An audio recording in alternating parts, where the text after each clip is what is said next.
Good evening, visitors. Welcome to the Australian War Memorial's Last Post ceremony.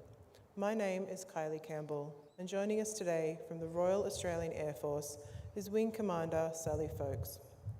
Today, we remember and pay tribute to Flying Officer David Taylor Galt.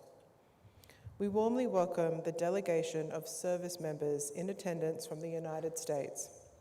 Representing the Air Force Association, Mr. Greg Hood, and the delegation from the Defence Industry Leadership Program. We warmly welcome the veterans who have served, those that are still serving, and the families that love and support them. The live stream of this ceremony is made possible by the Returned and Services League of Australia and the RSL and Services Clubs Association. We welcome members who are watching the broadcast of this ceremony across Australia. During this evening's ceremony, wreaths will be laid at the base of the pool of reflection by visitors to the memorial, students on behalf of Maroubra Bay Public School visiting from Maroubra, New South Wales, and students on behalf of All Saints College visiting from Bull Creek, Western Australia. If you are able, please stand and join in singing the National Anthem.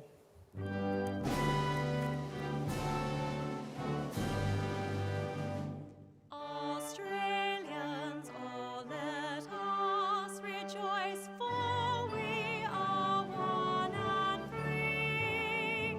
We've golden soil and wealth for toil, our home is got by sea. Our land abounds in nature's gifts of beauty, rich and rare. In history's page let every stage advance Australia fair. In joyful strains then let us sing, advance Australia fair. Students and those who are able, please be seated. The Australian War Memorial was the vision of Charles Bean, Australia's First World War official historian.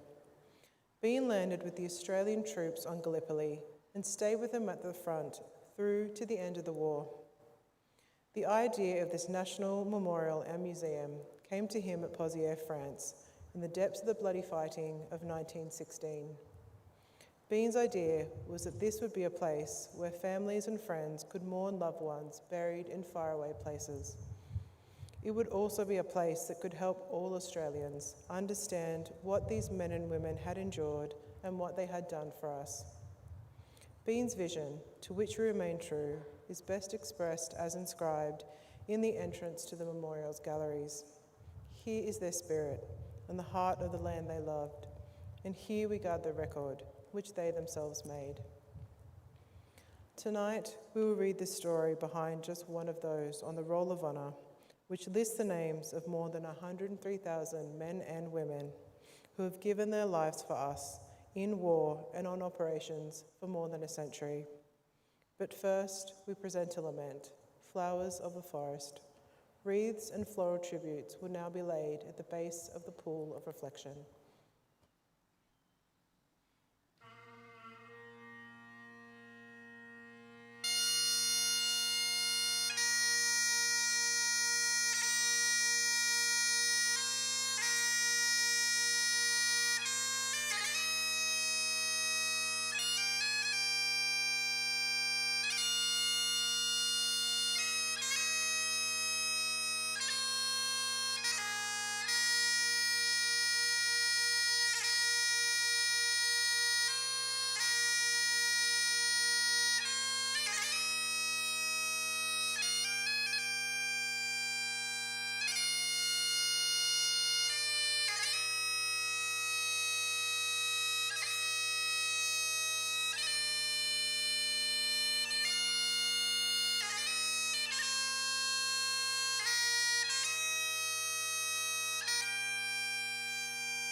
Today we remember and pay tribute to Flying Officer David Taylor Galt. David Galt was born in the Melbourne suburb of Brunswick on the 16th of November 1914. His mother was named Martha and his father was also called David Galt. The younger David Galt was working as a foreman in a textile factory when he enlisted in the Royal Australian Air Force in December 1940. He started training at the No. 1 Initial Training School at Summers. Then he trained as a pilot at the No. 1 Elementary Flying Training School in Adelaide. In August 1941, after completing the course at No. 1 Service Flying Training School at Point Cook, he was awarded his pilot's wings. Not long after, he embarked for overseas service in Britain. As part of the Empire Air Training Scheme, he was one of almost 27,500 RAF pilots, navigators, bomb aimers, wireless operators, and air gunners who, throughout the course of the war, joined British and Commonwealth squadrons based in Britain.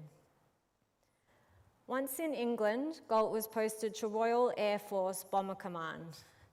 He continued his training at No. 27 Operational Training Unit, based at Lichfield, where he formed a crew and learned to fly the Vickers Wellington bombers. In June 1942, Galt was posted to an operational squadron, joining No. 460 Squadron, Royal Australian Air Force, based at Brayton in Yorkshire. Shortly after joining 460, the squadron converted to 4-engine heavy bombers. Initially, they trained on Handley-Page Halifax bombers before the squadron was equipped with Avro Lancasters.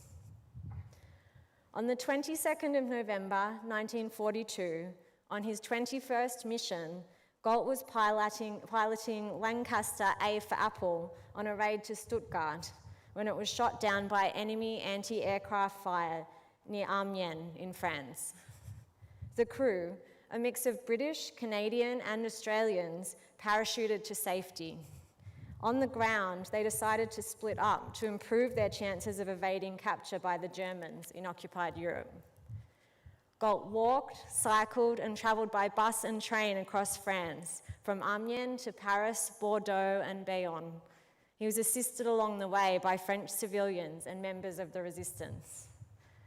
After sneaking across the French-Spanish border, he made his way to San Sebastian, then to Madrid. Reporting to the British Embassy, Galt was then smuggled across the border to the British territory of Gibraltar in early January 1943. Over several weeks, Galt had travelled some 2,400 kilometres to make it safely back to British lines. For his efforts in evading capture, Galt was awarded the Distinguished Flying Cross. His citation stated, "This officer displayed great gallantry, coolness, and presence of mind in hazardous circumstances when his aircraft was hit and set on fire by anti-aircraft fire." After a period of leave, Galt was transferred from Bomber Command to Coastal Command. In May 1943, he was posted to No. 461 Squadron, Royal Australian Air Force, based at Pembroke Dock in Wales. This squadron flew the short Sunderland flying boat, conducting maritime and anti-submarine patrols. On the 13th of August 1943, Galt's Sunderland was on an anti-submarine patrol over the Bay of Biscay when it was attacked and shot down by 6 Junker Ju-88 fighters. Galt, along with all 9 of his crewmates, was killed. Galt was survived by his widow Elsie, whom he had married in 1940 before enlisting in the Air Force. In a crushing blow to his parents, his younger brother, Flight Sergeant Kenneth Galt, a navigator in No. 460 Squadron, was killed in action over Germany the following month.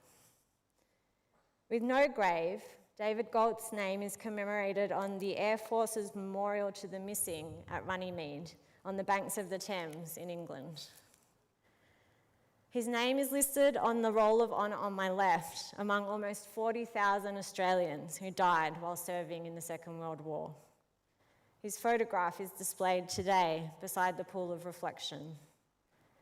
This is but one of the many stories of service and sacrifice told here at the Australian War Memorial. We now remember Flying Officer David Taylor Galt, who gave his life for us, for our freedoms, and in the hope of a better world. Please stand for the reading of the ode and the sounding of the last post.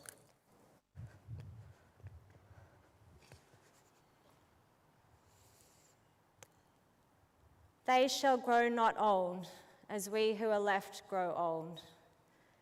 Age shall not weary them, nor the years condemn. At the going down of the sun and in the morning, we will remember them. We will remember them.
Lest we forget.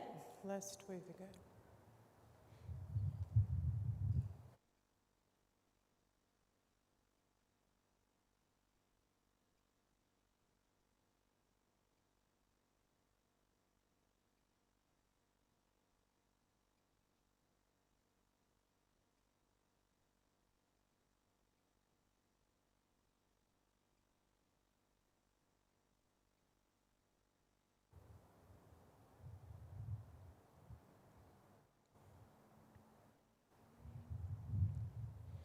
We leave you this evening with the words of the memorial's founder, Charles Bean. Many a man, lying out there at Pozières or in the low scrub at Gallipoli, with his poor, tired senses barely working through the fever of his brain, has thought in his last moments, well, it's over. But in Australia, they will be proud of this. Ladies and gentlemen, girls and boys, that concludes the last post ceremony. On behalf of the Director, staff and volunteers, thank you for visiting the Australian War Memorial today. We wish you all a very pleasant evening.